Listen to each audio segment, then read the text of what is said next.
recording. It's still the end of day 3 PAX. Almost to the end. We're getting there. One more day. I have Luc Levassuer here, one of the creative minds behind the Stinkyboard, the technology you actually use with your feet. It's a controller you use for your feet. I mean, that it's fully customizable in terms of what you want it to do, profiles across games. It's actually a really neat thing. So I wanted to take a little bit of time with you today, talk about it. First of all, like you brought up, launching something like this on April Fool's Day. I mean, it's a product that people almost don't want to take seriously in a way. Did you think that was a challenge going into it? Well, the challenge at first was finding a good name and something that was memorable.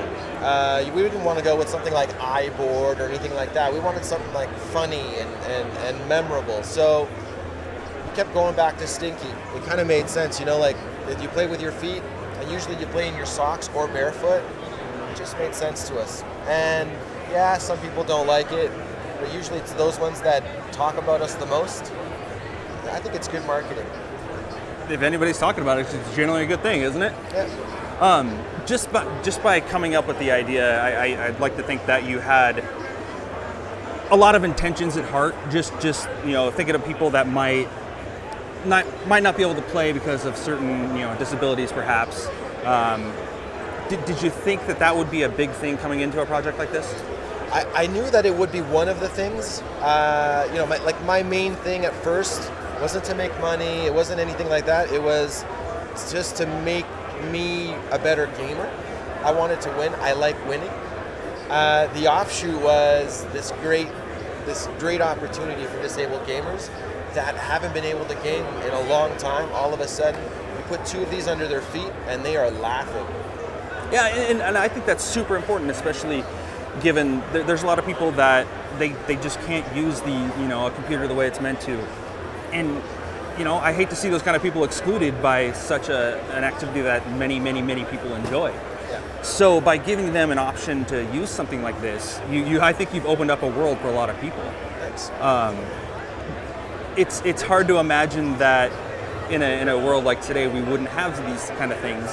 So did you see an opening? Like, did you see that like light at the end of the tunnel per se, that you had that opportunity? I had this sort of wow moment at PAX East. We had one of the guys from Able Gamers come and try it out, and he's a Team Fortress 2 player, and he has like a disability issue with I think it was his left hand. So we set up a board for him, and within 5 minutes he was owning people on the server, and it was just incredible to see. Like I got all choked up. Just talking about it, I get choked up. So it was just awesome to see. That was like oh wow, this is really going to help a lot of people, not just the normal gamer, but all types of gamers, including gamers with disabilities. And for normal gamers, something like this is, I mean, especially people that play on any kind of competitive level, they're constantly looking for something to give them edge, something that's going to push their game that much further. Yeah. And so a controller like this opens up a whole new world of options, where before, I mean, there's some things out there that kind of use your feet in ways. I mean, if you think of flight simulators where you can have your aviation pedals, or I know that some other normal, like everyday software, like recording softwares, will have those kind of triggers with them. Did you think that it would kind of spread like wildfire like it did towards the end of your Kickstarter? Oh man, we didn't realize what exactly people would think, how they would use it. When we have DJs come to me and say, yeah, I'm using it with Ableton, and you're like, really? We have guys using it as a 4-way effects pedal, playing guitars. So it's people using it in Photoshop, Illustrator, you name it.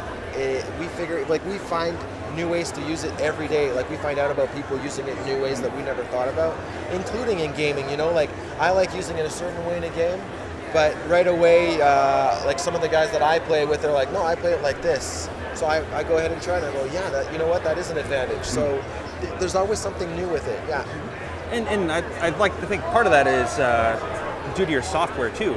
It's pretty intuitive, pretty easy to use. I mean, and given the fact that you can do just about anything with it, you're not limiting yourself out the gate by saying this is only for games. Correct. Yeah. So, I mean, granted, like you said, you wanted to make it for an edge. Do you find that you're getting a lot of good, positive feedback from gamers that have picked them up? Definitely. A lot. The good feedback is I have more time to think. It's simplified the way I play. It's all positive. There's just no negative. Some guys might only use 2 buttons or 3 buttons, but the fact that you can have your foot resting on it at all times and not having to look for it or hover your foot over the button is really the biggest advantage. And I thought that was a good part of the whole design because it springs back regardless. So you're not toggling one side and then having to rebalance on the board. Right. You're returning it every single time. Right. So you never have to worry, it's like, no, you're tilting your foot in one direction, you know which way it's going to go. Right. I know I found some good applications Warcraft. Yeah, that's an easy one. Yeah, Macro City, but just by making some things easier. I mean, gamers, we don't always want to have to press something else to tag something, or Warcraft notoriously too many abilities. So you really have to focus on which ones you want to do. I think that opens up a whole lot of things. I know playing PvP, just like using a rogue. Yeah. Quick stealth, quick stabs. I mean, you can do your blinks as a mage quicker. Yep. You're not having to think about it or worry about binds so much. Yeah. By creating those kind of reactions, do you think it's maybe giving people too much of an advantage? It's a skill at the end of the day. So, is it an advantage? Yes, but you still have to be a skillful player, or you have to learn how to use it. It's not like it's not doing anything automatic or anything like that. I could otherwise just take a keyboard, put it on the floor, and with my toe, bind a bunch of keys with my toe, and hopefully I could be accurate enough to do it. We've only done it for 4 keys, and that's just the way it is. That's just a weird mental image.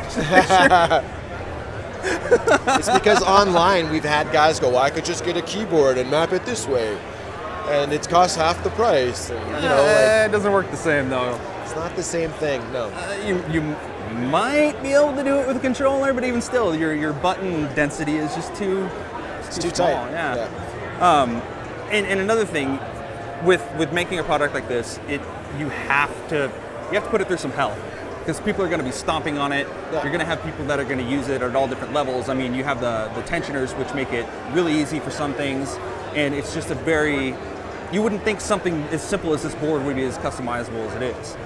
Were there a lot of considerations with design, test, build quality that you had to deal with when you put this up? Yeah, we had a whole model with the molds made and everything ready to go, and we scrapped it. It wasn't good enough.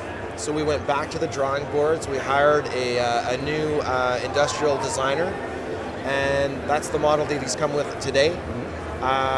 We wanted the board to be rigid. The old design was kind of like flexible, so sometimes you'd end up pressing like 2 buttons at once, like the forward and the back. You just can't have that happening. So with the instructions with the designer, we told him this thing has to be tough, and we asked him to over-engineer it. Nothing wrong with that. And now, and on top of it, we put Cherry MX Blue switches in there, very durable. I think they're good for like 30 million actuations. T6 aluminum top plate. The other design didn't have any of that. We got a metal center channel on the inside. Like, it's meant to take abuse. We give you guys a 1-year warranty on it against defects. It's not going to come back. That's one thing I love. I mean, when I first got mine, I picked it up. It was dense, so I knew. How you can tell when something's robust, and you're like, as a reviewer, I have to look at. It's like, man, I have to think of something creative to break this in a way. Right. Can it blend? Yeah. It's you look for that kind of challenge in things, and too many times we see a controller or a mouse that's just brittle, and you use it for 2 months, it breaks. Right. Something like this, you put the time, you put the work in, you put the components in to make sure that anybody that might use this, might need this, can put it through its paces. Yeah, we don't want them coming back. I just want you to buy one, and I want you to use it forever. Like, we didn't design this like, oh, it's going to be good for 2 or 3 years, and then after that, you're going to have to buy another one. That's not what we're about. And that's refreshing to hear from somebody that's in a business standpoint. I have to say I commend you on that a little bit, just because doing it as a personal project. Obviously, turning it into a business venture, you want to make money. Yep. But too many times, sometimes the money gets in the way of the idea. So, at least thank you for that. Just kind of brushing back to the accessibility of it in terms of how much you can do. Would you say that you've kind of opened the door for another channel? Just for instance, take the way the Xbox Connect went when it first came out. A lot of people modded it to work with this, or were able to get it used in their computers. Are you kind of encouraging that kind of accessibility, kind of getting people to push it to its limits? Yeah, we've been talking about that. We're most likely going to open source the software so that people can go and do whatever they want. We don't want to limit people just to what we've pre-programmed in the software. I mean, it does take a lot of development, just to get to where we have gone. And if you can get the community behind you and then start developing some cool new stuff, why not? It's cost effective, and plus it makes everyone happy. Okay, and then the question I have to ask: socks or no socks? I play no socks. I had to. Lots of people play in their socks. We recommend socks or no socks, but in your shoes, you just don't feel connected in your shoes. It's just like you wouldn't play your mouse with a glove on. You want to feel connected. Fair enough. No socks, though. I'm a sock person. I like my toasty feet. Anyway, I want to thank you for taking a little bit of time today. I do appreciate it. If you want to kind of tell people where they can find it, I would greatly appreciate it. Yeah, no problem. The board's currently available on our website at stinkyboard.com. During PAX, we got a 20% coupon, which you can use up until Friday. So that brings the price down to $99.99, and normally retails for $119.99. We are September 20th. September 20th will be in Best Buy Future Shop in Canada, in the retail stores. It's been available on Amazon.com since last week, and we're also in Fry's Electronics in the States, and also developing other partnerships with retailers in the States. Once we finish that, we're moving to Europe and Asia. Fantastic. Well, best of luck to you on that venture. Thank you. All right. Until next time, folks. Thank you.